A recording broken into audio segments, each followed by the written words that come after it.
Good morning, everyone. It's 10 o'clock. I'll call the meeting to order. The agenda. Any additions? You don't want to add anything for in camera? Mr. Reeve, we have currently in closed session the enforcement updates and intergovernmental relations. I think that covers most of what we have in camera. Potentially, economic development could be added if we wanted to for the closed session. No, we're good, I think. Oh, you want that one in? Well, no, I guess It's part of it. it's part of it. Okay. Okay. Dustin's moving it as presented. Vote.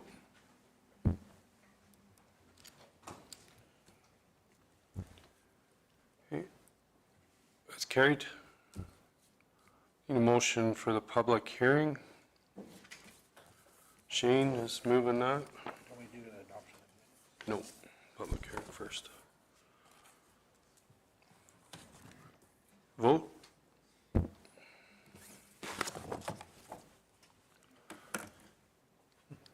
Robin. Wow.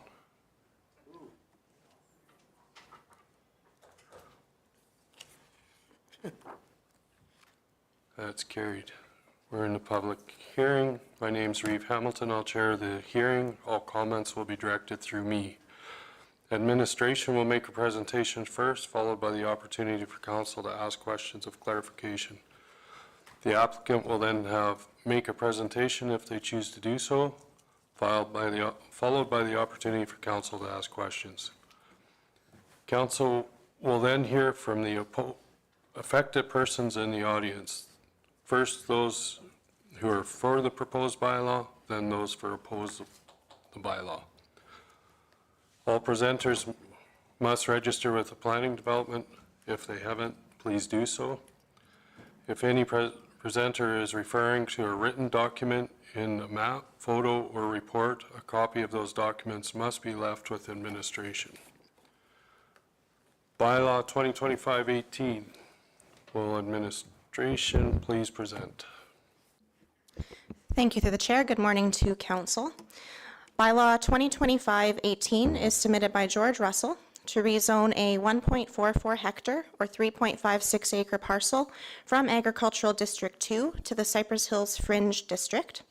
The property is located within the southeast of 2283 West of 4, Plan 231-1798, Block 1, Lot 1, and is located approximately 1 mile east of Highway 514 and immediately west of the Cypress Hills provincial park boundary. All surrounding parcels are designated agriculture under the county's land use bylaw. In 2017, the applicant received development permit approval for the construction of a residence and the construction of a 2,400 square foot accessory building on the quarter section. Thereafter, in 2023, subdivision approval was granted by the Planning Commission to subdivide the residence and yard from the balance of the agricultural land.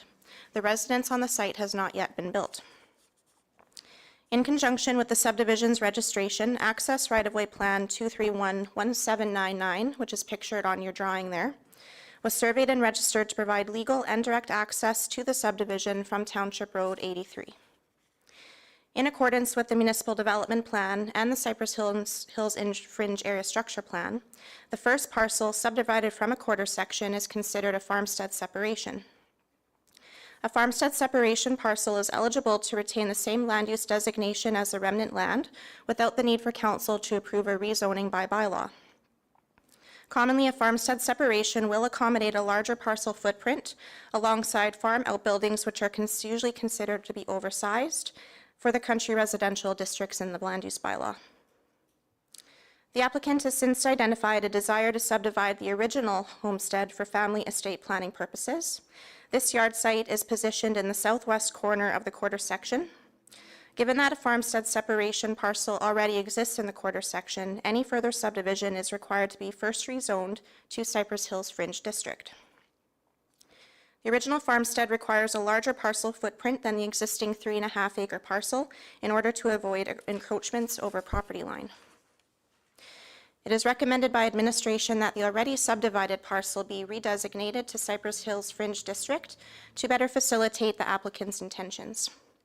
If council is to approve bylaw 2025-18, the land use rezoning will immediately take effect. Thereafter, the applicant will apply to the Municipal Planning Commission for subdivision approval for the original homestead. This will align with council's direction in the Municipal Development Plan and the Cypress Hills Fringe Plan to allow only one agricultural subdivision in a quarter section. In terms of our policy review, the South Saskatchewan Regional Plan directs that municipalities are to identify agricultural lands and to limit fragmentation to non-agricultural uses. The way that we do this is promoting approaches to reduce the amount of land taken up by permanent or long-term development by utilizing the minimum amount of land that is necessary. Section 4.1.24 subdivision farmstead of our municipal development plan states that the county shall only allow one existing farmstead parcel to be subdivided per quarter section.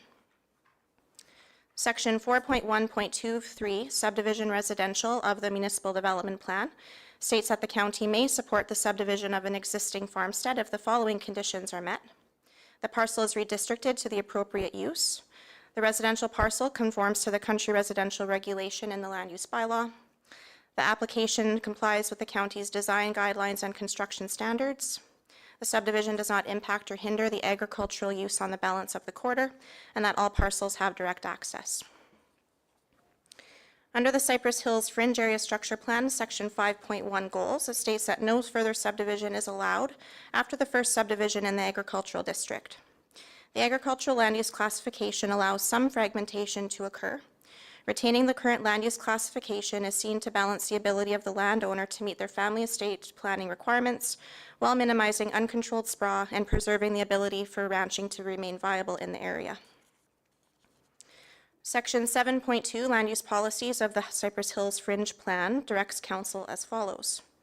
The Cypress Hills Fringe District shall be applied to Cypress Hills Fringe Plan area where more intensive residential subdivision is requested. A landowner in the plan area may apply for a land use reclassification if the below criteria are satisfied: that the land is privately held, the land is adjacent to an existing road, and the parcel is contained on lands not constituting better rangeland, better improved pasture, or better agricultural land, and the proposed reclassification complies with these policies in the area structure plan. The Cypress Hills Fringe District of the Land Use Bylaw states that the maximum size of a single accessory building is 1,200 square feet, with the total maximum building area for all structures being 2,400 square feet. As was shared, the existing shop on the property exceeds the maximum accessory building size, but it is within the total allowable area. If council is to approve the land use rezoning, this building will be permitted to remain as an existing non-conforming use. At the time of writing this report, no comments were received from any adjacent landowners, and Alberta Transportation replied that they have no concerns. However, they do expect that we will mitigate any impacts of traffic generated on our local road connections. Our recommendation is that council move second and third readings of bylaw 2025-18. The proposed application for rezoning complies with the implementation of the plan of the South Saskatchewan Regional Plan. Section 4.1.23, subdivision residential of the Municipal Development Plan, as well as Section 7.2 policies of the county's Fringe Area Structure Plan. That concludes my presentation through the chair. Okay, thank you, Ms. Brown.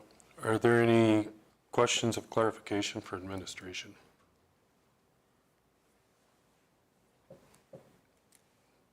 Not seeing any. Does the applicant have any presentation? Please just state your name for the record.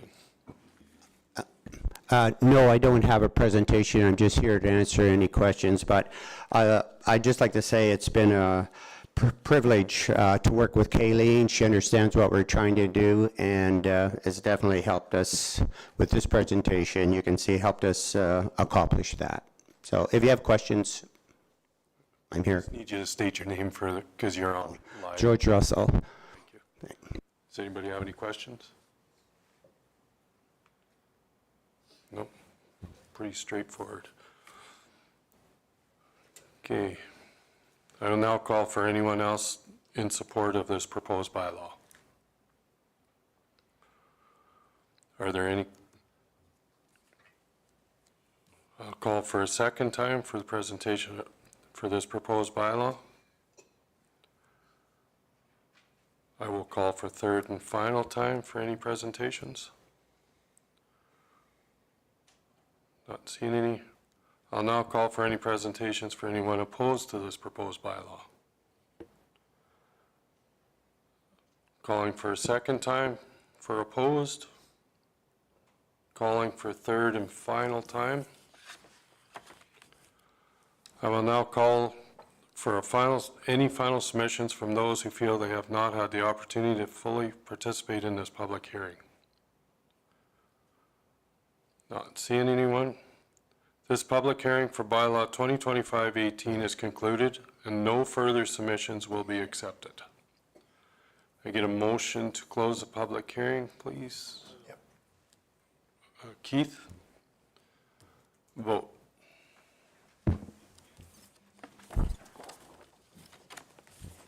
That's carried.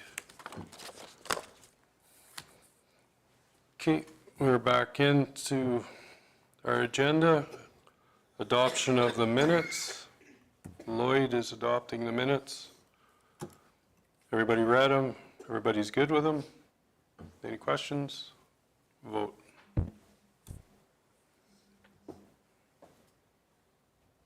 It's carried. 7.1, 2025-17. Ms. Brown. Thank you through the chair. Bylaw 2025-17 is submitted by Sam Gust to rezone a 3-acre parcel from agricultural IDP to Country Residential District 1. This parcel is located approximately 2.4 kilometers south of the city of Medicine Hat and is located in the rural development area west and south of our new tri-area IDP plan, as well as the Township Road 120 area structure plan. If council is to pass first reading, the public hearing would be set for July 15th. And the recommendation is that council pass first reading. Thank you, Ms. Brown. Richard? I'll make that motion for first reading. Thank you. Vote.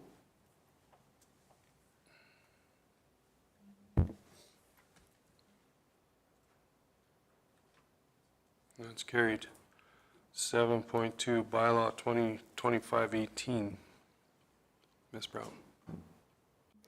Thank you through the chair. Bylaw 2025-18 is submitted by George Russell. The public hearing just concluded.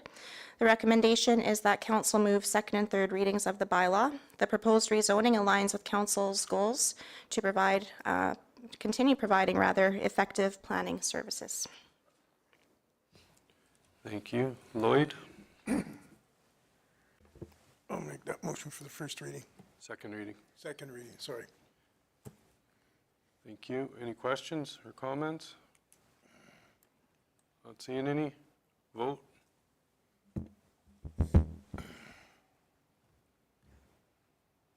That's carried. Third. Blaine's moving third. Vote. That's carried. Okay, we are on to 8.1.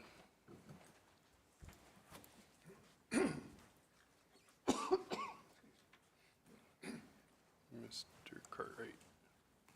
In my office, Michelle. What? Kleenexes are in my office. Good morning, Council. Through the chair, we have a request from the Prairie Rose School Division for a Kaleidoscope of the Arts event. It's an event that is hosted in Medicine Hat at the Esplanade. It is for all of the Prairie Rose School Division schools from grades 1 to 12. It's an event that helps showcase art and musical abilities, and they are professionally judged. There was a request that came in for $5,000 from Cypress County for rental, transportation costs, and the judges. Council, because we have not supported this event in the past, administration is making the recommendation not to support, but council could choose to do so out of the promotion or council promotion budget. Thank you, Mr. Cartwright. Anybody want to discuss or start discussing? Lloyd? Yes, I believe we should support this. I was talking to the people that are mostly in charge of this. This last time, there was 700 kids that attended at the Esplanade. And the reason they have it there is because it has grown so much. And what I was surprised about is when they do their skits and their lighting and their makeup, that's all different kids. And they're all judged on the lighting. And so it's not just the ones that are up on the stage, too. And they have for photographs and painting and stuff like that. And I think it's really good. And I think we should support it, whatever they use that money for.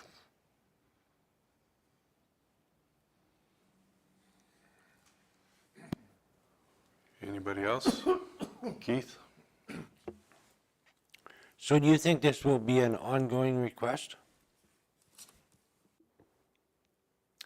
Through the chair to Councillor Ritz, it's uncertain, but I do believe it is an annual event.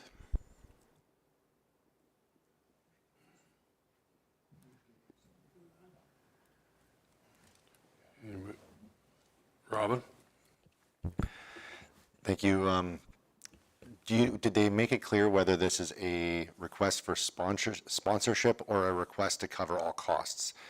I think that from a sponsorship standpoint, I think that makes sense.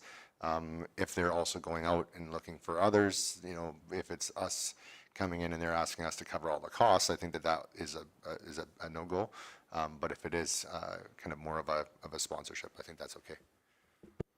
I don't believe it was looked at as a sponsorship, but it was looked at as a portion of the costs, so it is not covering the full cost of the event. Richard? Yeah, I think that it starts out with a kaleidoscope of the arts sponsorship request, but then when we get down into the details, and it's for offsetting costs, which I think follows hand in hand. Sponsorship, that you would use the money for whatever, so I'm thinking leave it as a sponsorship request.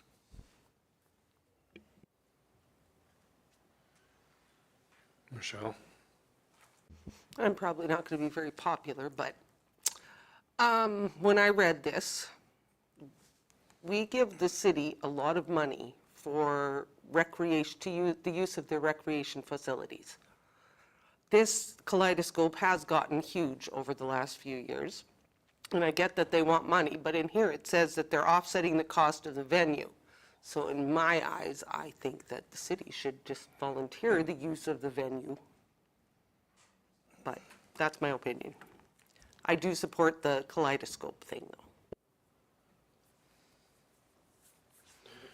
Stir the pot. Anybody else?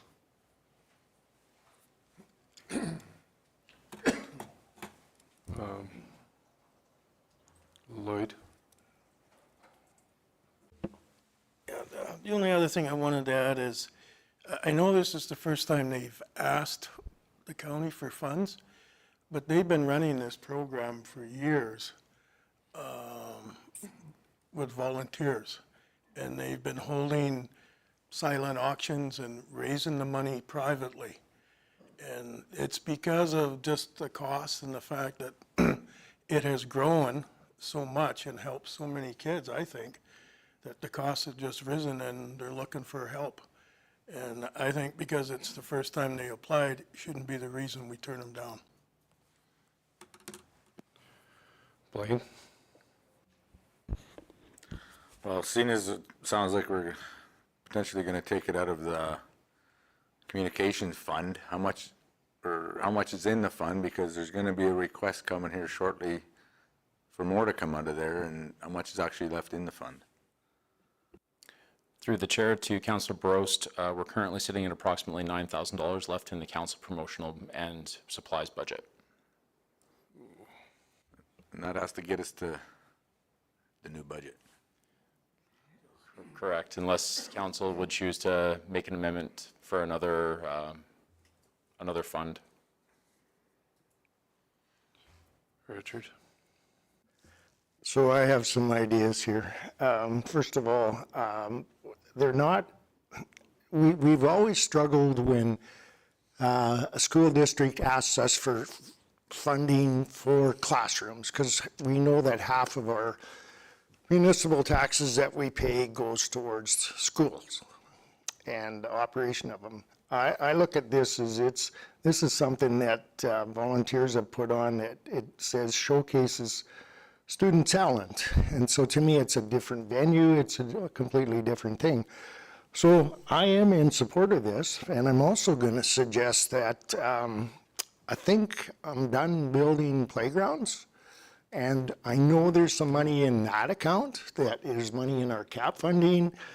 I also know that, I'm pretty sure Steve has always wanted to use a bit of that, so it is some interest coming in. But I would suggest or recommend that this money would come out of the cap funding, because it is for kids from grade 1 to grade 12. So. And I will make a motion on that when we're ready. I got Shane. Well, Richard, you beat me to it. That's exactly what I was gonna say. I mean, we got money in our cap funding. That funding is for kids activities, playgrounds, rec stuff. And I think it's a good use. I mean, you get a lot of kids involved in it. It's getting them interested in stuff. And I'm gonna support Richard's motion. Michelle? Yeah, I like that idea a whole lot better than this, because like Blaine mentioned earlier, or Councillor Brost, sorry, mentioned earlier, that there are other things that need to come out of the council promotions, and I know of one as well. So I like the idea of using the cap funding instead of council promotions.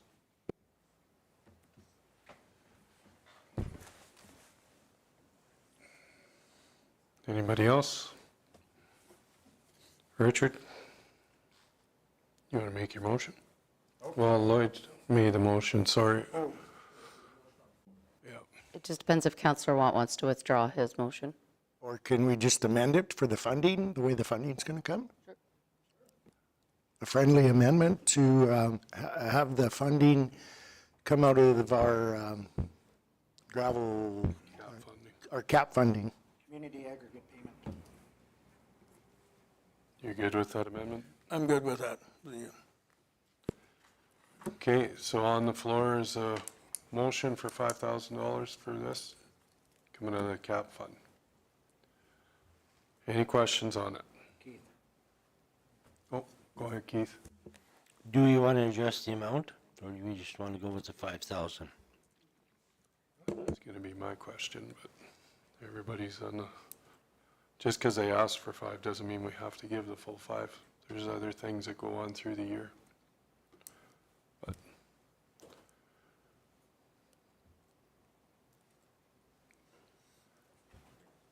Shane? I believe we got quite a bit of money in our cap funding that we could go with the 5,000. And that's why we collect it. And that is for a lot of the kids' stuff, so I'm recommending the full 5. Anybody else? Not seeing anybody? Vote.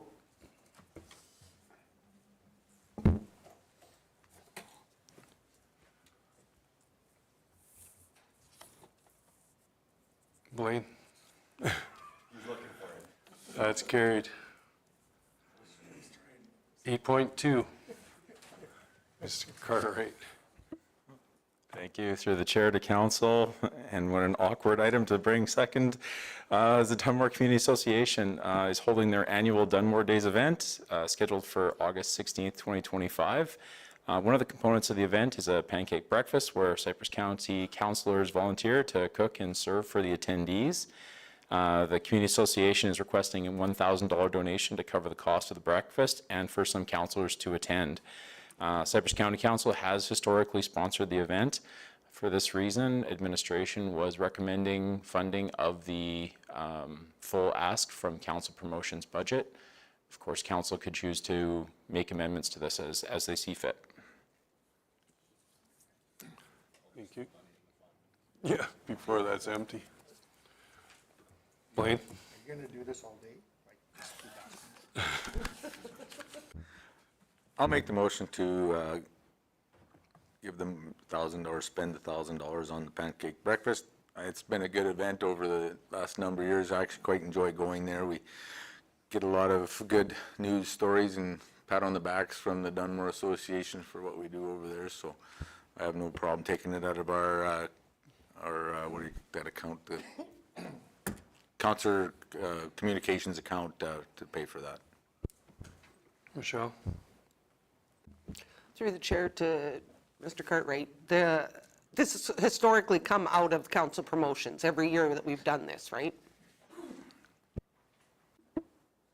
I'll have to confirm that, Councillor McKenzie, through the chair. I believe there might have been sponsorship through the other sponsorship budget that's already been allocated for this year. It may have came from that in previous years. I would have to deep dive for you for that one. That's okay, I was just curious, because I know that we do this every year, so. I believe it started at that level. It might have changed over the years, but that's how it started. Mr. Ulster? The other part of what makes this so great is the fact that there will be ratepayers coming up and talking to us councillors that would normally not contact us. They don't want a phone, they don't want it, but they will walk up to us in person and say, hey, I got a question here when they're there. So I think it's a big thing for us to be available to do this. I'll add to it that it's not just Dunmore that shows up for that. There's a lot of, you know, Blaine brings him in by the busload when he comes, so. It's for everybody in the county. Any other questions on it? I enjoy it. Vote?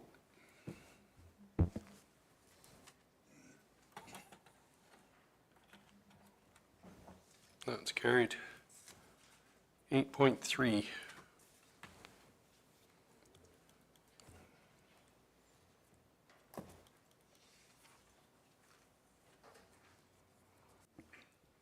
Good morning, Council, through the chair. At the May 20th meeting, CSAR approached or appeared before Council and had given an update on their operations and requested the following. One, that Cypress County dispersed surplus fire services VHF radios to CSAR in accordance with the disposal of assets policy, ADM number 9, and that Cypress County supports CSAR requests for adequate operational space, including a bay to house a truck and trailer, office space, and outdoor storage. It is the recommendation of administration that Cypress County disperse of asset policy for fire service radios to CSAR in accordance with the asset policy ADM 9. And number 2, that council direct administration to provide adequate operational space for CSAR for the emergency services buildings. Mr. Hawk? Just a clarification, which emergency service building? Through the chair, we're going to probably divide and conquer between Dunmore and the newly purchased Box Spring station. So we're going to look like we're going to house the inside stuff in the Box Spring station and office space in the newly acquired Box Spring station, and then all the outdoor yard space at the Dunmore Fire Hall, because we have a secured fence and everything there, so we won't congest either building too much. Go ahead. Do you see, once we got a secure fence at the new Box Springs one, that you'd move it all up there then, or you're still going to keep it split? Just curious. Through the chair, that is to be determined. We want to make sure that we don't compromise the space for the graders and their turn-in radius and for the public works side, because we're going to house them on the back of the Box Spring station, so I want to make sure that we don't make it too tight for the graders to get in and out.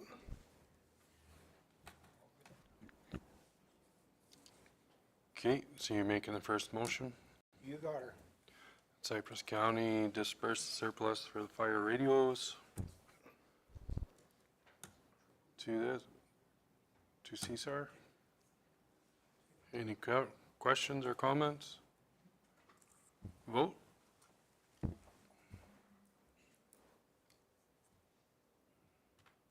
That one's carried. Somebody want to make the second motion? Lloyd? Oh, sorry, Michelle.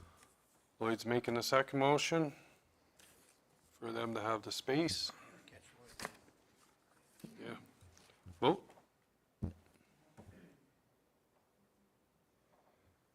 That's carried. We're on to 8.4. Mr. Linton. All right, thank you through the chair. The council approved the reclassification of the Fire Academy from a pilot project to a fully integrated long-term partnership with Prairie Rose Public Schools, supporting both the high school educational credits and Cypress County's recruitment and training pathway for future paid per call firefighters. Our recommendation is that council approve the reclassification of the Fire Academy from a pilot project to a fully funded long-term partnership with Prairie Rose Public Schools. The funds are to come from the existing fire training that's approved each year and through the Alberta Fire Training Grant.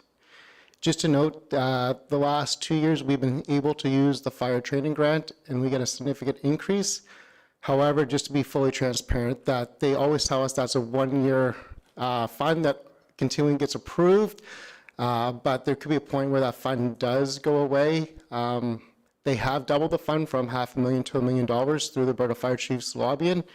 So they have done it, but again, just so council is aware, that fund could become away and it would come out of our Operation Fire Training funds, but we still have enough funds in there to support both our own needs as well as the Prairie Rose School, if it did come to that. Thank you. Any questions on that or a motion on that? Robin? Thank you, Mr. Reeve. I'll move the administration's recommended motion that we approve. Okay. Any questions? Vote.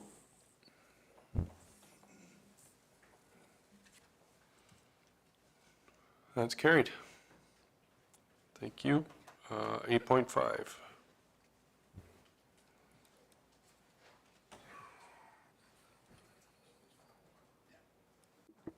You need a break? Yeah. Okay, can we take a quick break? Okay, we'll take a 5-minute break.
The meeting back to order. Oh, here we go. You are going to ask for money all day. This, I promise, could be the last time. So thank you, Mr. Reeve and the rest of council. We have the 2025 operating and capital grant request in front of you today. This council meeting is serving as a regularly scheduled meeting of the Recreation Board, which is made up of all members of council. Staff have already received direction to update the Rec 2 policy on recreation annual grants, and work has begun on updates to the policy and all the related bylaws. Staff recommends following the current policy and bylaw for 2025 while work continues on a new policy framework.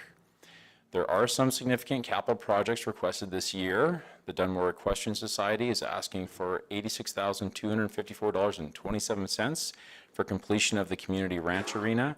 That is a 50% ask for the total amount of the project.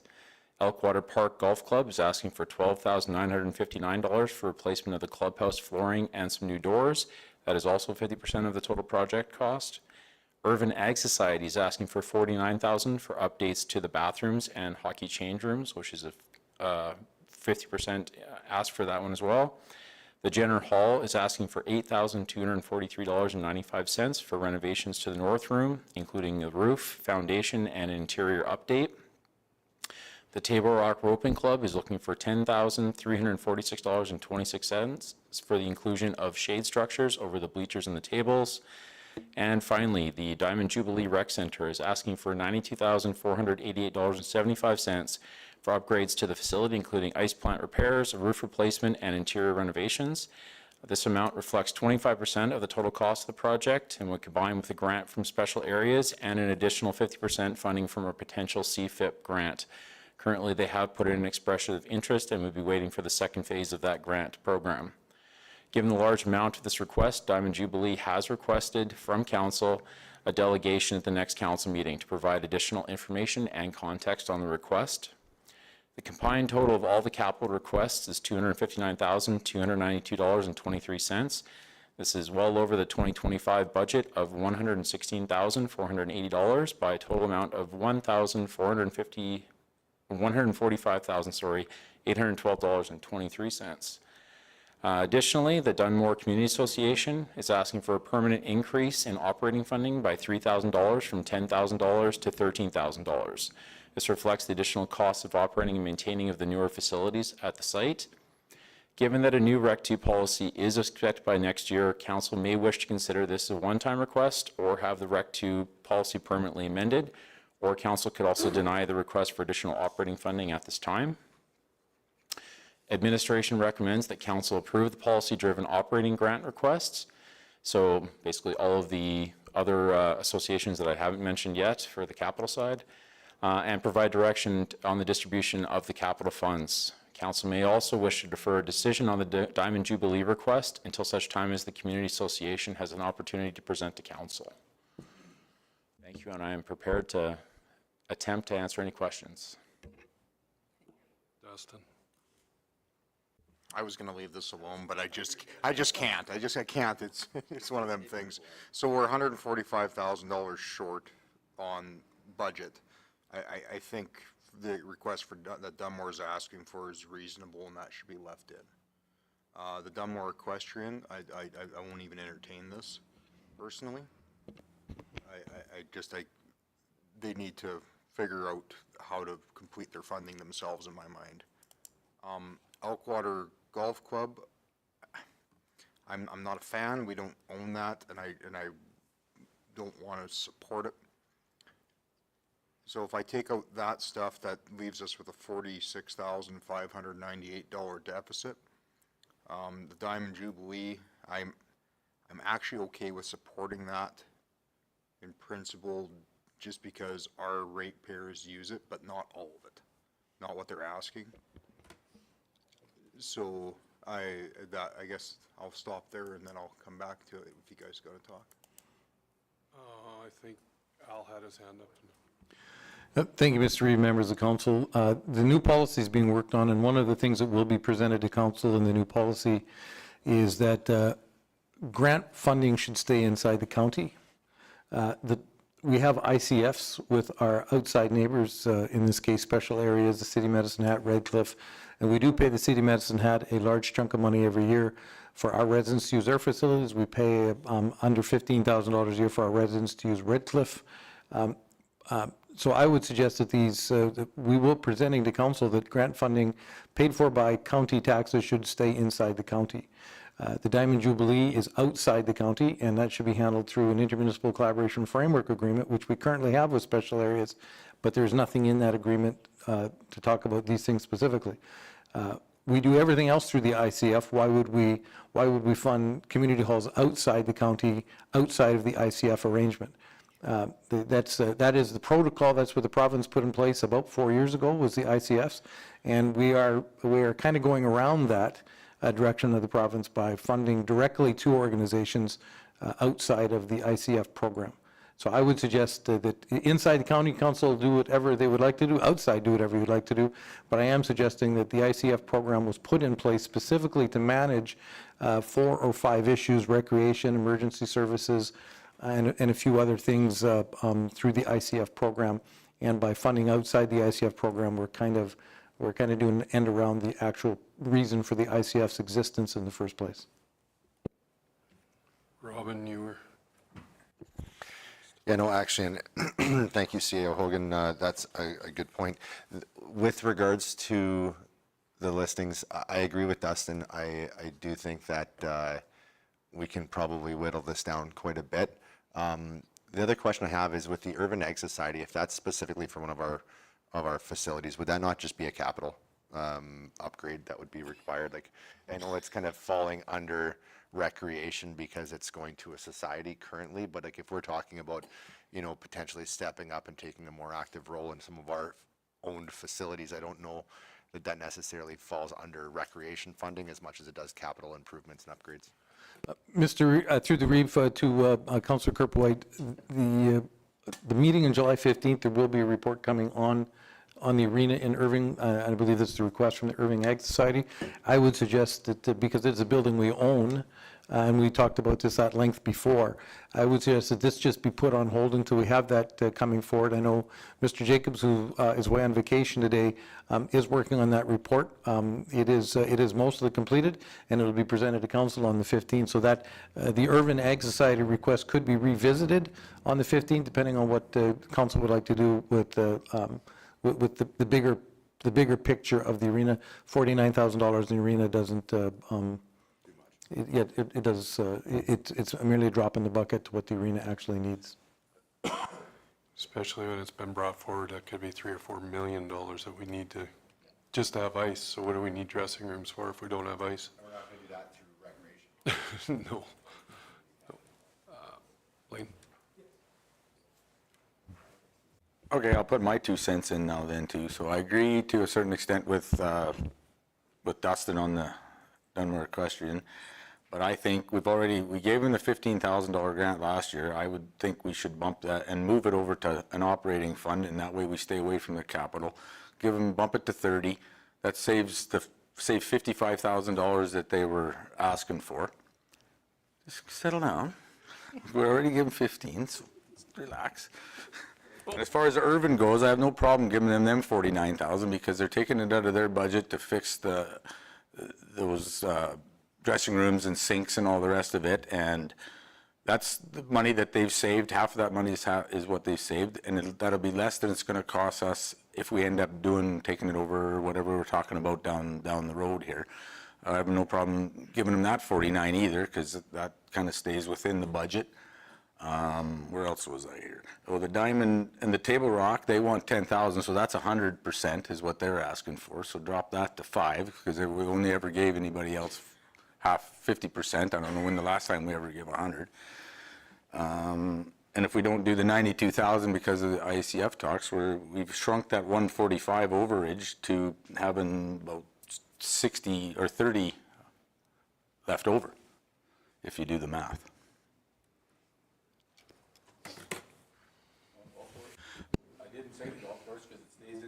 It stays in the budget. It'd stay in the overage according to my math. Mr. Reeve? Thank you, Mr. Reeve. Through the Reeve to Councilor Rose, my only suggestion on Irvin is if council was to release the $49,000 as requested, I would hate to see that money get spent on something that would only be redone as part of a bigger arena project. So if council's going to release that money, absolutely, but potentially we should have a conversation with the Irving Ag Society that if there are other decisions made about the Irving Arena later in July into the fall as part of budget deliberations, I just hate to see a bunch of work get done that only has to be remodeled or redone as part of a bigger project if a bigger project were to be proposed and considered. Shane? So if we have proven all this, does it, on annual operating allocations to all these societies, this is all part of it, correct? So my big question is, what is the definition of recreation? Because when we look in the annual operating allocation, I mean, I'm looking at $10,000 to the Vinerville Community Society. What recreation is there? The Desert Bloom Homeowners Association, $15,000. What recreation part is that? So there's quite a few in here that it's all under recreation, but it's not. So I got to, we can trim a lot of that out of there. Because what are these associations doing with recreation funding is my biggest question. Like, there's not a recreation facility in Desert Bloom except a golf course. But we look after the park in Desert Bloom. So that's my question and thoughts, guys. What are we really looking at here? If it's not all recreation. Through the Reeve, Councillor Hawk asked a very good question that many municipalities have grappled with in the past, and you'll see that many municipalities have changed the name to Recreation and Culture. And the culture does address I think the very question that Councillor Hawk is asking. Recreation, obviously, a playground would be recreation, or an arena would be recreation, but the community associations themselves are more about culture than they're about recreation. I don't have an answer specifically to Councillor Hawk's question as to what recreation is, because right now it's up to council to define what recreation is in terms of the funding. But potentially moving forward in the future, and we have given it some consideration in the new policy to add the culture piece, which I think addresses some of those questions. Make more sense to And sorry, through the chair to Councillor Hawk as well, I believe the mix too of that is operation maintenance of the different facilities. So there is programming that each of the areas would put on, some small events that those funds get used for, as well as some maintenance of the park, say for Vinerville as an example. Robin? Thank you, Mr. Reeve. It sounds like to me like we have, I like CEO Hogan's definition of recreation and culture, and I'm wondering if that would potentially clean things up a bit when we get our recreation policy coming back. Even today, we've talked a little bit about our CAP funding. We've talked about, the kaleidoscope, which I think would easily fall under cultural type of activities. I'm wondering if we have multiple streams of rec and culture currently, and we also have multiple streams of funding for rec and culture that we could maybe consolidate underneath of a nicely packaged policy. If that is the case, does it make sense to postpone this decision until we've had a chance to look at the rec policy that comes out and kind of get a little bit of clarity on that perhaps? We're talking about potential delegation from Jubilee or having some ICF conversations. And I agree with where Blaine's coming from with regards to Irvin. I think that with the upgrades or whatever that needs to get done, I think that we're all on the same page. It's going to get done. It's just a question of how it gets funded, and we probably need to get on top of that clarification sooner than later. I'm kind of hearing multiple streams of funding and multiple streams of definitions here, so it'd be nice to clean that up. Keith? So I guess going to speak a little bit in defense of the projects that come from my direction. I guess the big one is the arena. And I don't want to steal the thunder of the presentation, but in the way I figured it, it's confirmed by their numbers that half the community is in Cypress County. We have supported everything within the county every year, and I don't remember seeing Diamond Jubilee come with any ask ever. It is not a special areas building. It is owned by Diamond Jubilee Recreation and Culture Center. And so they are private, it's their own identity. And it is like every other recreation place. It's the gathering point of the community for many events on throughout the week, throughout the winter. So I think this, and because it's not a 50-50 ask, I think we need to consider it. The Jenner Hall, that is a 50-50, but it does house our post office, and it's, as every small community, as you lose these little points of contact, you lose your community. So I think that's a worthwhile project also. As far as when I got a little surprised about the Table Rock. If it's 100% asked, then I would say no. We could go back on that one, because it's not, their ask is not about preserving what's there. It's about expansion. So I would tend to say, okay, there's some give and take on that one. The others include the integrity of buildings, and so I think it's a little more important that we look at that and consider the value of that. So I just wanted to say that in regards to, I mean, all the other, a lot of these other projects we support heavily, and when the urban society needs money, we have to look at it. It's our building, right? We have to look at it. So, and we do that every year without question. So, just my thoughts. Shane? I agree with Keith. I know a lot of people that live up in his area there too, and how well that Jenner Arena is used by residents of Cypress County. I mean, it is up there, to me, in my mind, there is no line in between Cypress County and special areas, because most of the population that use it is actually south of Jenner, because once you get north of the river, it really gets desolate. Number two, I really liked our COL's comment about adding culture to this recreation, because I've had questions about how do all these associations have for recreation, like Walsh and that.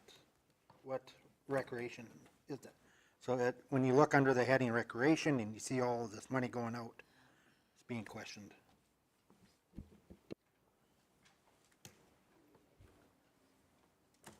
Do you have something?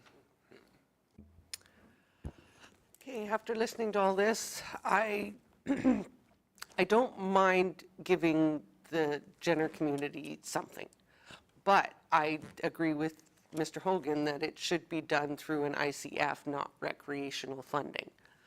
And there were some other really good points brought up today too, like, could we postpone this until we've had all these discussions? Because to me, that would make more sense.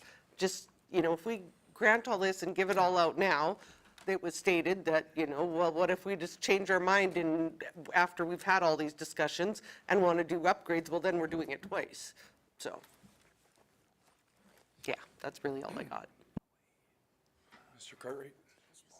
Thank you through the chair, and just a consideration that I think a lot of these user groups certainly rely on that operating funding and the amount of that grant to pay the bills, literally in some cases. So I'm absolutely willing, or at council's discretion, absolutely.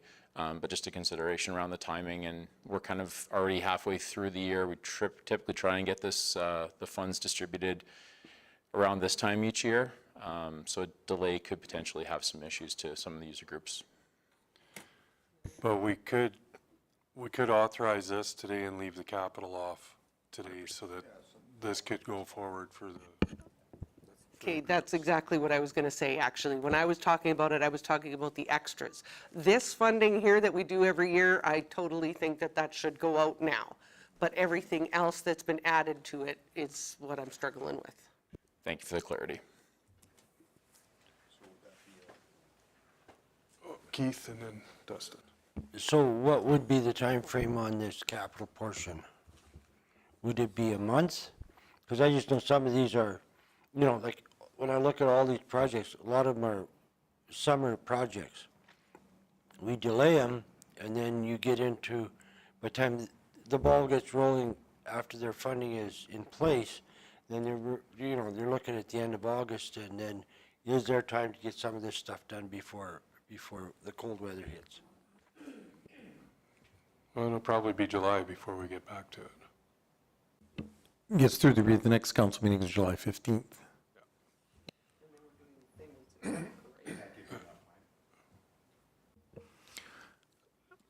It certainly gives Mr. Cartwright enough time to get the operating stuff out. The capital is another story. Council did pass a budget, and I guess I'll play CO for a minute. Is council passed the budget, and on this particular request, we're $145,000 over the budget that was approved by council. So I think it behooves council to either pass an amendment to amend the budget or to find a way to get back inside budget. We will talk later today about some programs coming down from the province that are going to have significant impacts. I will remind council, not all of council will know this, but policing costs in the province have just been announced that our bill next year will go up 57%. We'll have a $515,000 increase in our policing costs for next year. From our current $895 to just a little over $1.4 million. And we've also been told that that's probably going to increase in 2027, another 25 to 30% as the province moves towards Alberta Provincial Police. So we could be upwards of a $2 million ask on an annual basis out of our operating budget inside the next 2 years for policing costs. So I think we have to start thinking at this point about where our money is best spent.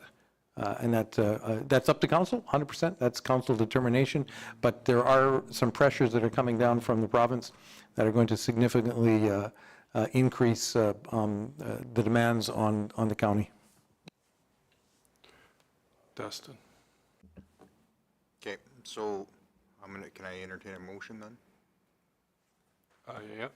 Okay, I'll move that we provide the associations with their operating funding, including Dunmore's $3,000 increase, and that the capital requests get brought back to the next meeting.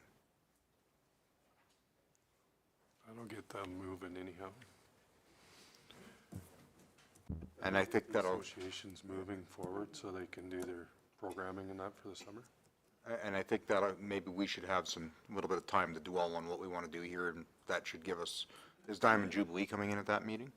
Yeah, and then we can hear from them and make our decisions, what we want to do. Robin, you had something? Sure, just in light of Councillor Vosser's comments too, like I think that Diamond Jubilee coming in is a great idea, and as I mentioned to Keith, I think that us being involved in that somehow is a strategic advantage to the county instead of going in and having to build a building or doing anything like that. Like we're contributing, but doing it through the ICF, I still think that it comes out of this rec budget, or even if it's through ICFs, is it still through recreation ultimately? Through the chair to Councilor Kerpel-White, anything that would be done through an intermunicipal collaboration framework would be done through a different budget, and it would be as per requisition. So the 200,000 that we send to the city of Medicine Hat every year is done through a requisition type of a process, budgeted in the operating budget. It wouldn't come through specific recreation funding, because that's a fixed amount on an annual basis that would be revisited likely every 5 years with the ICF renewal. So like if we took the 92,000 out of the recreation discussion, unless there's the appetite on council to fund it through recreation versus ICF, which I'm not sure that there is, but remove the Urban Ag Society 49,000, because I believe that's a capital expense that we'll end up incurring anyways, and maybe adjust the Dunmore Equestrian Center. We can be within budget on our capital stuff too, potentially. I'm thinking that we're potentially delaying something for a month that will eventually be funded anyways through a different budget.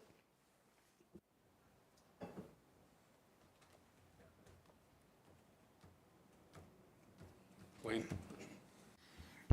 Well,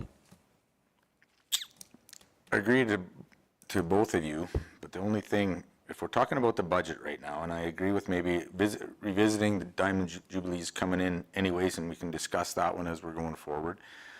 And I agree with you on the Dunmore Equestrian. I think, and I didn't quite understand their ask anyways, because if you look at it, I mean, they had an expense of 172,000 and an income of 172,000, so I'm confused of their 86 to begin with.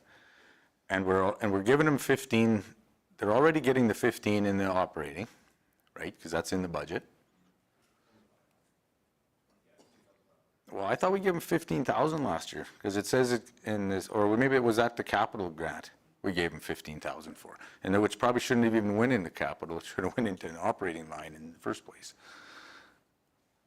So they got that last year because it's in the 15,000 there, right?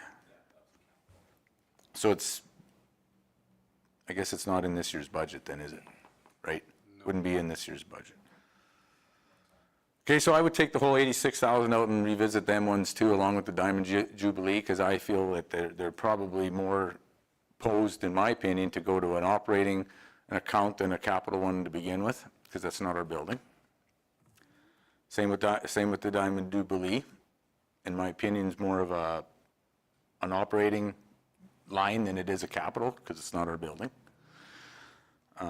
So with that would put us under budget if we did all that. I'm still concerned about the 49,000 with the Ag Society, because as Councillor Ritz alluded to, depends how long we talk about this, it's going to run into fall and that stuff, and that's a hockey rink that needs to get built.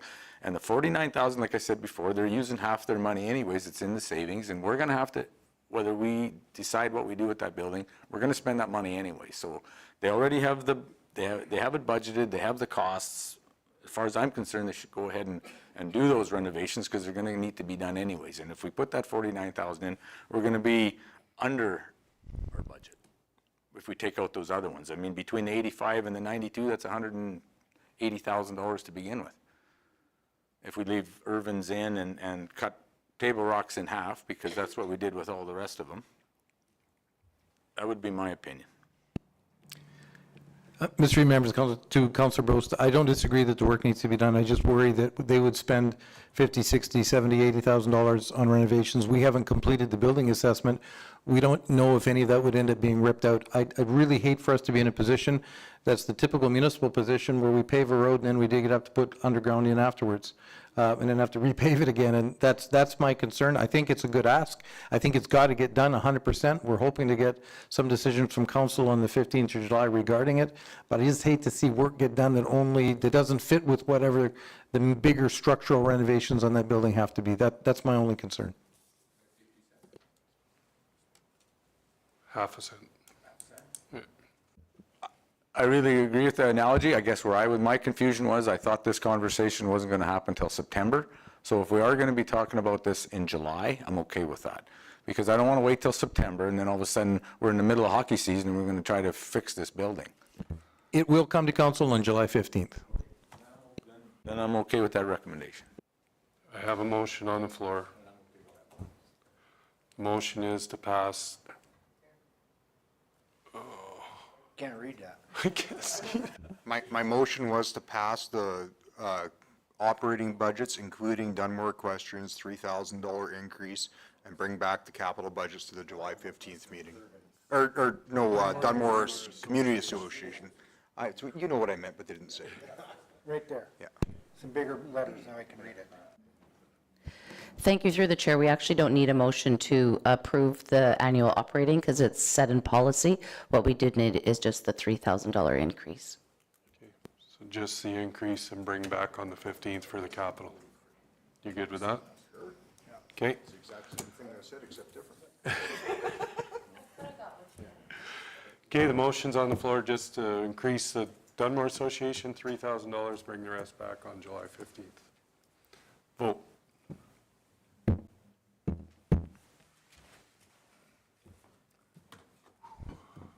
Joe's standing there going, thank God this is over.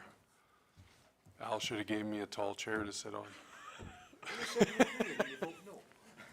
I agreed. I thought we were taking the $3,000 out because I think that should be revisited.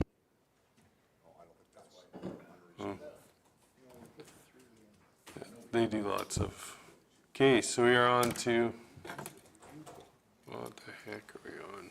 9, 10, 12.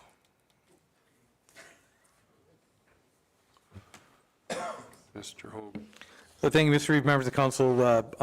Just some correspondence that council has received. I would point out the thank you card we received from the firefighters at Box Springs Fire Station thanking us for moving the fire hall. Thank you letter from Lakeland College and the Blue Bridge Solar update as part of that package. I can't really answer much on the solar update other than what's there, but we were impressed with the Box Springs Fire Hall for the kind card that they sent to the county.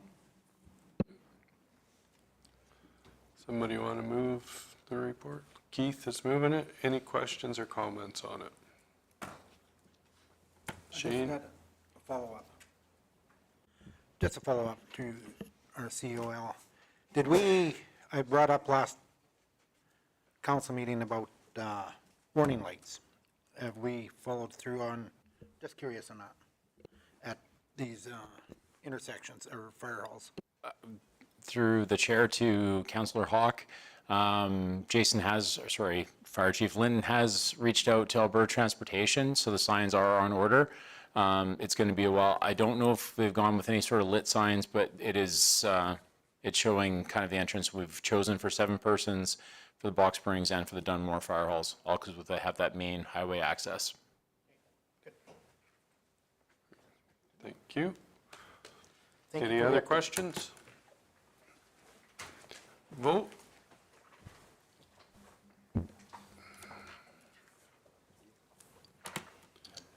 It's carried. Reeve and council reports. So Mr. Hogan touched it very briefly there with the RCMP. It is going up 57% this year. And next year, I didn't want to correct him, but the word is 32 to 37% for next year, over and above. Question? Well, it's not a question more than it is a comment. I find it absolutely asinine that the provincial government is pushing police funding onto the municipalities instead of funding it through provincial taxation. I agree totally. I do believe that was the top of the list that was said at every mayor's Reeves the other day. Through the chair, I guess to all of council is, it's our impression, and a bunch of us CEOs have discussed the matter, and it's our impression that this is likely to try to fill the coffers to get ready for the Alberta Provincial Police Force. No one will admit to it, but it's just kind of our it's my speculation and many other CO speculation that this is the beginning of the funding for the Alberta Provincial Police Force. It is not, now that the number that Reeve Hamilton has indicated, 32 to 37%, we will be, by the end of 2027, be paying $2 million a year for policing. That is a significant pressure, or puts significant pressure on our annual operating budget. We've gone up from 4 years ago when it was 0, to currently 895, to next year we know will be 1.4 and a bit, and then after that another 30%. So we'll be 1.8, 1.85 million before the end of 2027, and which is which begs the question in terms of other council spending. If the province keeps asking us for money to fund their programs, why do we willingly keep funding provincial programs? And I'm not suggesting the ones that are mandatory, but we're going to have to be very careful as to, in the future, as to where money goes, because the $2 million is a 5% tax increase on your residents just for policing costs by the end of 2027. Next year alone will be a 1.5% increase at $515,000-ish. It'll be a 1.5% tax increase next year just to cover policing costs. I think our residents have a right to know where this money is getting spent, and I think we ought to be sending out in some communication indicating to our residents the pressures that the provincial government is putting on all local governments in terms of the mandatory requirements to fund a bunch of these mandatory things. So it's going to be, the next couple of years are going to be interesting. Robin? Thank you, Mr. Reeve. Just as a clarity item too, I know that currently everything for policing comes through the province, but we're one of the only provinces in the country that it works that way. A lot of the other rural municipalities across the country receive their invoices directly from the RCMP. It comes through Alberta, and CEO Hogan may be accurate in saying that, maybe there's a provincial play here on what's next. But when we were lobbying for the retroactive police costs, when FCM took that on like 5 years ago, the majority of rural municipalities in Canada receive their expenses and their invoices directly from the RCMP. It doesn't come through the province at all. So I'd be very curious to know, if there's increases or anything added to that, or if this is just because really for it to fill any coffers, the province would have to be making a profit on the federal policing, and I don't know if that is accurate or not. Through the Reeve to Council Kerpoit, and actually for all of council, just policing costs are derived and constructed by the province based on equalized assessment. The problem with the model is that, for example, where does most of, pick Rocky View County, for example. Rocky View County has a very high assessment value. And where does most of the policing take place? It does not take place in rural Rocky View County or in Springbank. It takes place in the city of Airdrie, city of Chestermere, city of Cochrane. However, because of the equalized assessment, Rocky View County is paying probably 60% of the policing bill in the region, excluding the city of Calgary. The issue is not about paying for policing. The issue is the model that they're using through equalized assessment. We pay $900,000 a year currently for policing, and we'll pay next year up to almost $1.5 million. Where's most of the policing taking place in our region? It's not in rural Cypress County. So that's the issue: is are we getting value? If you look out your window and when Councillor Ritz looks out his window up at the north end of north of Suffield, does he see an RCMP cruiser going by 3 times a day? The answer is likely no. So the issue is not about the payment. The issue is about who's using the service. And you've heard me say before, I'm a user pay guy. If the majority of policing is taking place inside the urban areas should pay for the majority of policing, and not, we should be paying based on a usage base, not just because we happen to be sitting on a large assessment value. That's really the issue for us. One of the things I'm going to add, when I got there for the Mayors and Reeves, I was in Tabor instead of Lethbridge, so I screwed up and I was early. So I ended up going in to have lunch and ended up sitting with MLA Grant Hunter for lunch. With discussion on the RCMP, I didn't realize this, but his direct words to me were, by 2032, there will be no more RCMP. It will be a provincial police force. The only thing that the RCMP wants to be dealing with is CSI and. Yep, that's it. So whether we like it or not, it's coming.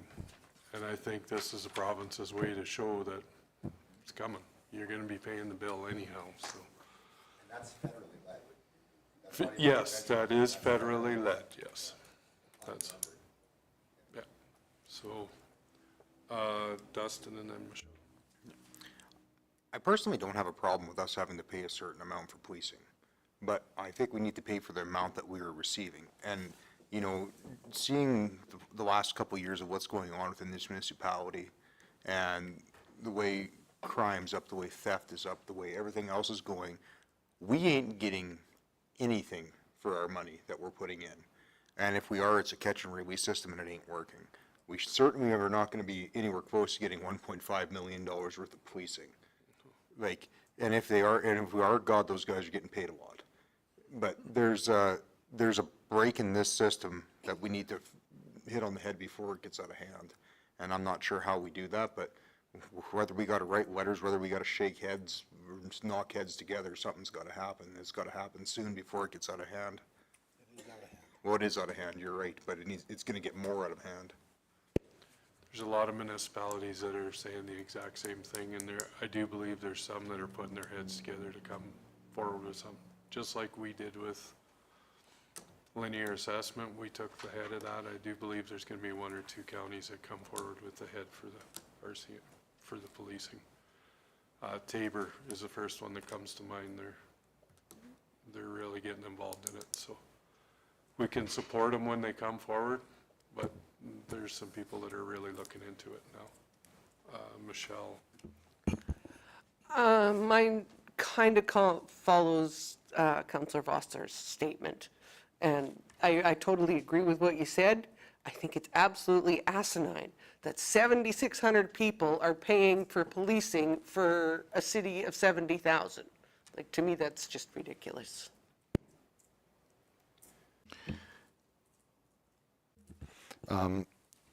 Following up what Reeve Hamilton said, I agree. If we want to take this on as kind of a cross to burden ourselves with and take it on to the province and do some advocacy work, I think that's good. I do think, though, that as we're going through this as well, and Dustin, or Councillor Vossler, I understand where you're coming from, but I think that we have to be very careful in how we say that we aren't getting any of that representation of what we're paying for, because I think that when we look at what the RCMP has provided, specifically Constable Wilkie, she's out there constantly. Once we start getting it to 1.5 million and 2 million, that's a lot harder to justify. 800,000, when you take into consideration 2 or 3 salaries, a building, overhead, administration, vehicles, all that different stuff, we can burn through that pretty fast. And so I just want to make sure that as we're advocating for fairness and efficiency through the process, that we don't throw out the good with the bad, because I think that we have been well served, and the system needs to be tackled the way that, if it's through assessment, yeah, that sucks, and we're definitely paying more than our fair share with it. Yeah, anything that involves us taking leadership on, I'm supportive of. I think that's great.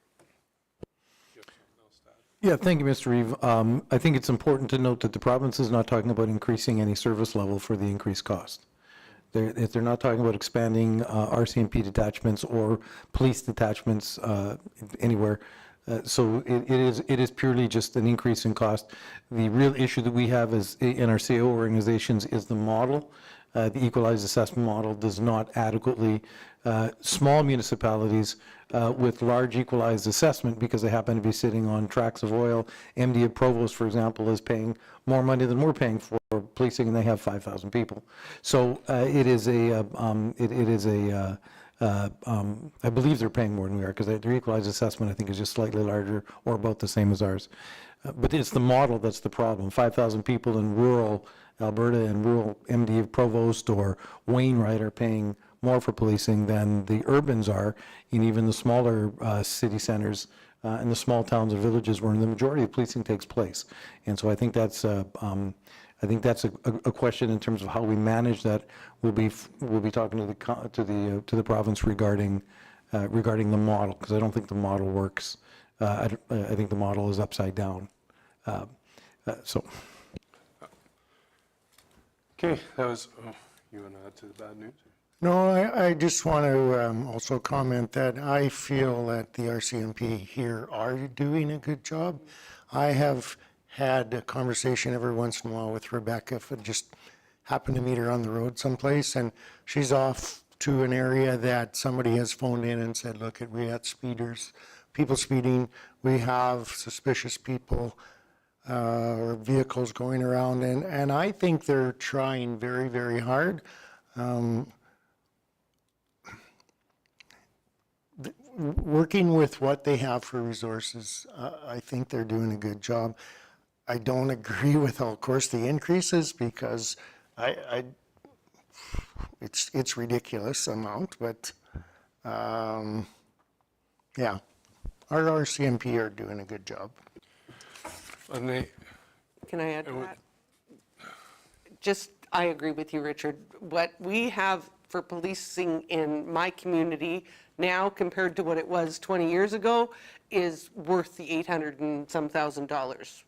Being just about $2 million, I don't agree with that. well, I don't think any of us are saying that the RCMP aren't doing their job. All we're saying is 4 years ago or 5 years ago, we got the same amount of RCMP work for $165,000. Now we're paying $900,000, and next year we're going to pay $1.5 million. So that's Got a really good deal. exactly, yeah. But okay, I'll start with reports. Blaine, thought you were falling asleep over there. So No, I'm just still working on this other thing. I actually don't really have a whole bunch to report. It's been pretty quiet in my area. I did help out with we have a little downspout problems that we're, Director of Municipal Services Joe is looking after for us, and that's basically it. I see the county's out graveling roads in my area, so that's also nice to see, so we all appreciate that. thank you. Lloyd? It was actually pretty quiet. I only had a couple of calls of problems with the road and a culvert, and our staff has looked after that for us. At the MPC meeting, I wanted to bring up, and I can do it after the reports if you want, but I asked Jason to come back for this new satellite system that he was able to gather for us for fire. I'll call it as a Fire Smart. It goes, it's a pilot project, and it'll be done in September, going to the end of September. And he was able to get the park on board with it to help with costs. So it will monitor for, I'm gonna say, heat fires from the 100 and the 515, and it goes all the way down to 5 kilometers into Montana, 5 kilometers west into Saskatchewan, and goes 5 kilometers into county of 40 Mile. And if anybody has any questions about it, that's why I asked Jason to come back while we gave the report so we can do it later. But Anybody have any questions on that?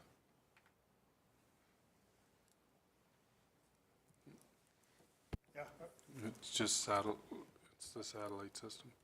I just, I would like it explained a little more detail, but I thought, let's get the reports done first. Okay. That's all Lloyd had.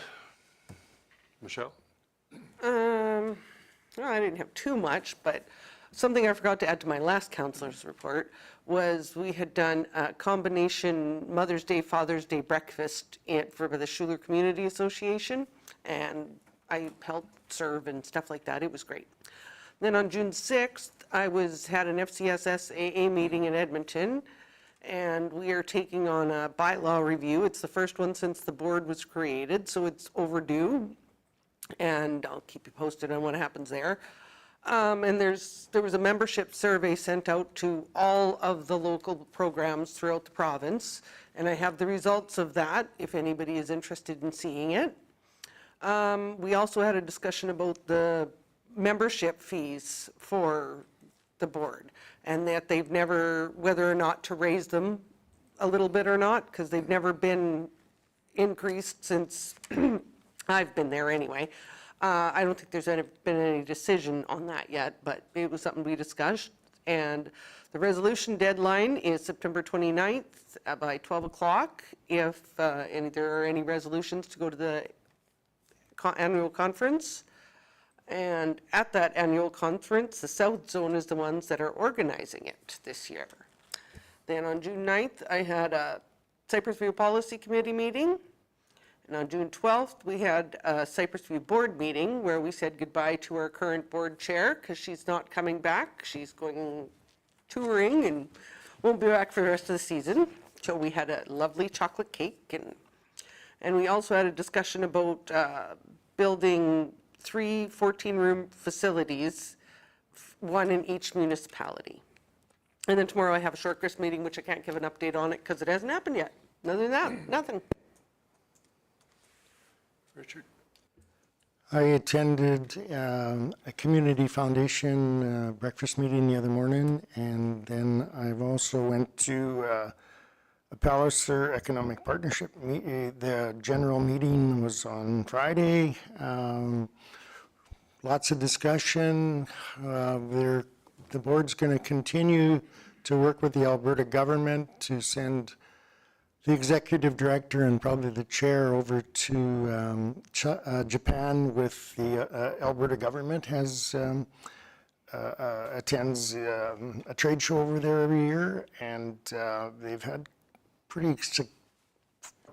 had success working over there, and they are looking at trying to get more things going with the Japanese population. They told us that the population over there right now is 120 to 130 million people, and that 4 Japans fit into the size of Alberta. So there's definitely room for our products over there, whether it's grain, whether it's cattle. So I think it's really good what they've taken on. There'll be another trade show that they're already signed up for, and they'll be attending. I've spent actually quite a bit of time on some Verge stuff, and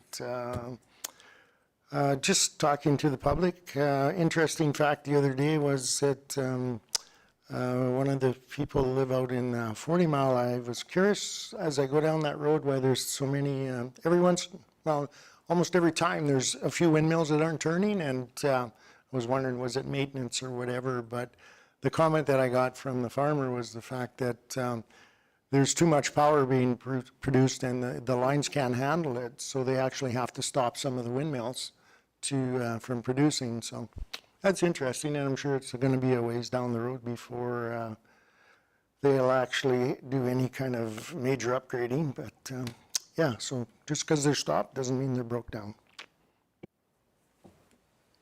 Jane? Yeah, I had no meetings since the last meeting. Just dealt with some frustrating comments from some ratepayers about where our premier and ministers had a nice big media deal going at Volker Steven one day about twinning of Highway 3 and Highway 41, and we don't see no action. There's frustration there. Frustration along Highway 3 where some people want to make some business decisions and they haven't been contacted yet to see where it's really going. That it just seems to be delaying where they want to make some business decisions, but they're at a standstill. So just dealing with some frustrated ratepayers.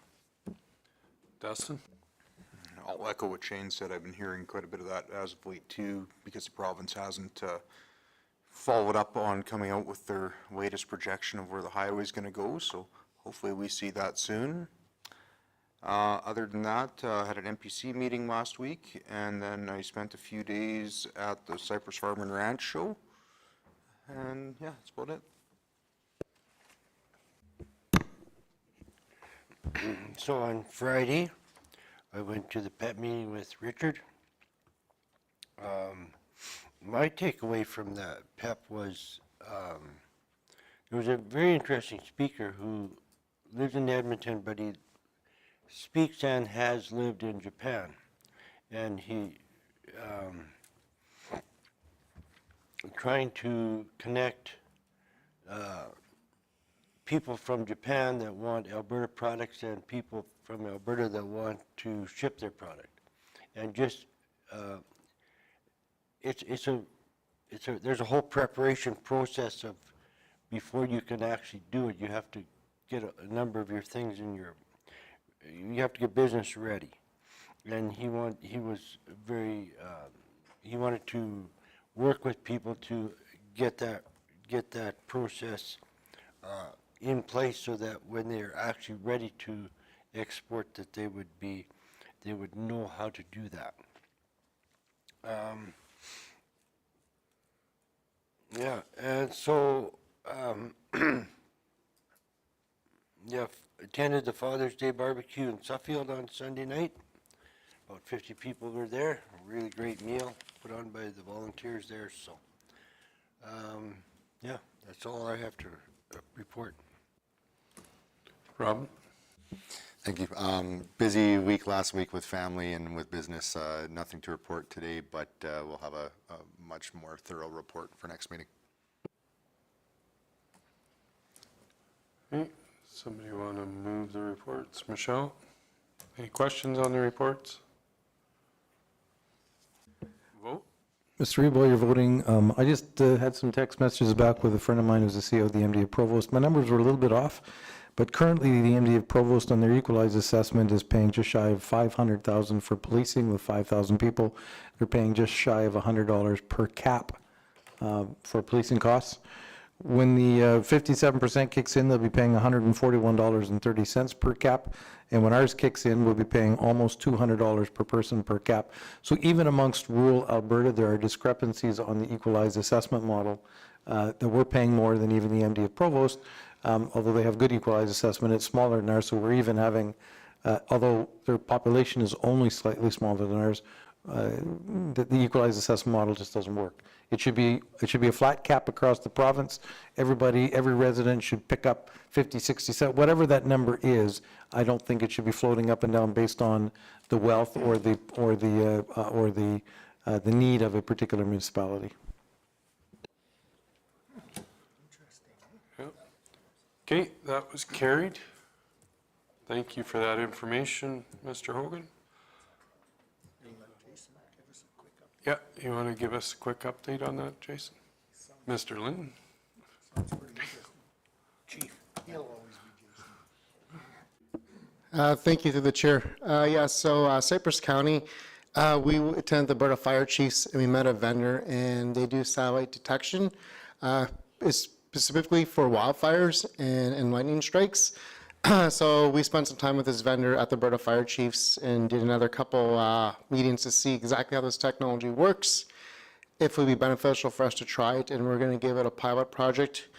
As Councillor Wan said, that we're going to really pilot it from the 515 straight across the county right to the U.S. border. That's our biggest area with not a lot of population. And we do have some big storms that go underneath the park, and like I said, not a lot of population, so we're going to try it out there. This technology is very big in Europe, and Quebec Wildfire uses it, and they have it integrated into all their dispatch centers. So once a fire is detected with a certain heat temperature, it goes to the dispatch, and they have a plane in the air to get eyes on the fire within 10 minutes. Currently, the Alberta government has a request for information for this technology. It's really hard to get into the GOA, so we talked a lot about is how this could interact with us in Alberta parks.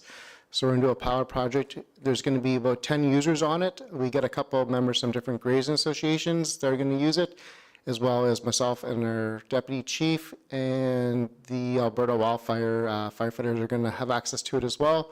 We're going to do our kickoff training tomorrow and next week, and I will come back in probably Q4 with an update on how it was and what we thought of it. But we made it very clear that we will not be implementing this project on a full-time basis. It's strictly a pilot project.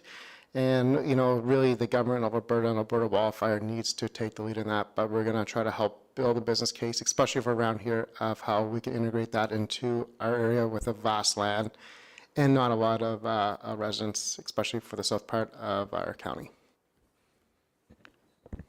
Keith, you. So, correct me if I'm wrong, you said that when a certain temperature is detected, you would have a plane in the air in 10 minutes or a plane on site in 10 minutes? How's that going to work? Because I'm just thinking of remote areas. You're going to take more than 10 minutes to get there, but explain that process a little bit. Oh, through the chair, correction, so that's how the Quebec Wildfire does it. So once they get the detection, they have a plane launched within 10 minutes to get over that site to get a reconnaissance, or get a heli-attack team down there to get eyes on that fire.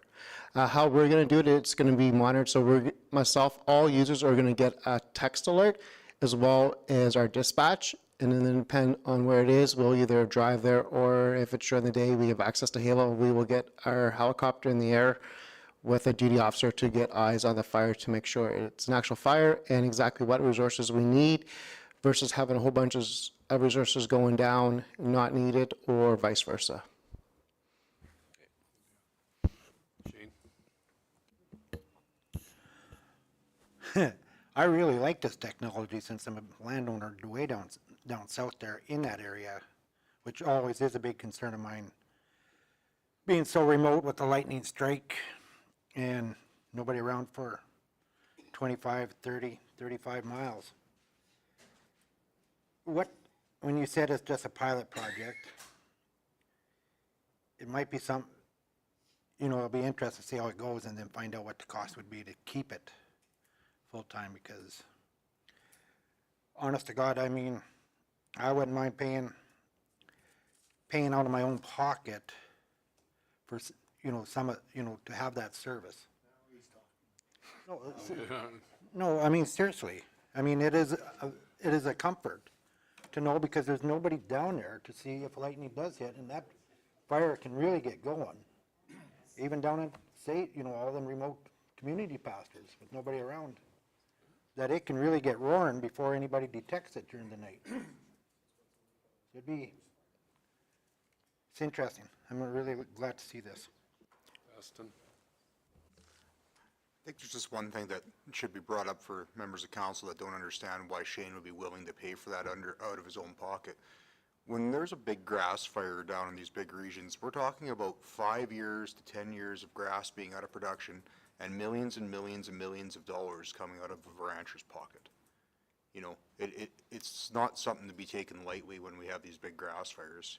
The last time the Pinhorn took and had a big fire, the costing was figured out that it was somewhere around that $5 to $6 million they lost in grazing.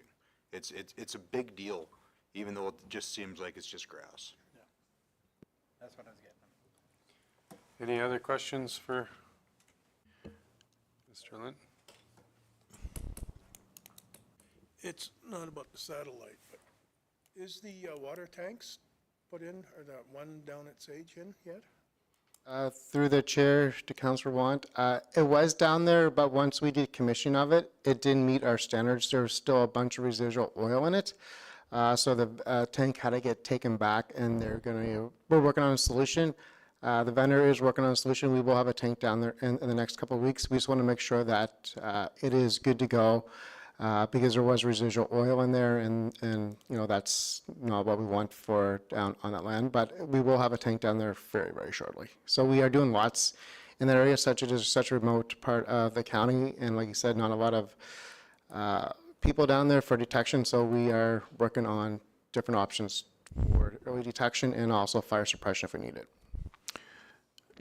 Through the chair, the cost on the satellite program, with the numbers we were quoted, the subscription was $10,000 a month. Pilot project for now, we're hoping that there are some reductions in those costs as maybe more users start buying into the program. But currently, if we wanted into the program, it's a pretty hefty subscription fee. I'm perfectly open to the conversation of whether it's worth that. I think that's probably a valid conversation, but right now it is costly. But thank you, Councillor Hawk, for offering to pick up the cost on that. Yeah. Not all of it, but I'm just saying. Yeah, not all of it, but I mean, I think a lot of the producers and people that run cattle down there would be open to the idea. There probably is, through the Reeve, there probably is some way that we could bring a program like that, even if it's expensive, and have some kind of where the county picks up a bunch of it and maybe, I don't know. It's it's an interesting service that's become available, technology being what it is. But we'll have to see where it ends up being as a final price once the pilot project is completed. Okay, any other questions? No. Any other questions for Jason? Mr. Linton? Keith, you have a question? Just out of curiosity, how many square miles are we looking at as for this pilot project? How many square miles? Through the chair, I do have that information, just not right here on my head. Our GIS team has given the company all the area they want to detect in a map, and that's all provided to them. Also, through the chair is our CEO, Hogan, said that our goal is to do a presentation to all the stakeholders, including Alberta Parks, all the different grazing associations, and the Alberta Agriculture about how we found this, and hopefully we have a bunch of stakeholders that can help us out. Whether that's the whole point of this pilot project is to beta test it and to see it, and then maybe have a bunch of stakeholders support this or take the lead on it. 515 south? That's correct. The 515 south right to the U.S. border, Saskatchewan border, 40-mile border, about 5 kilometers into each border.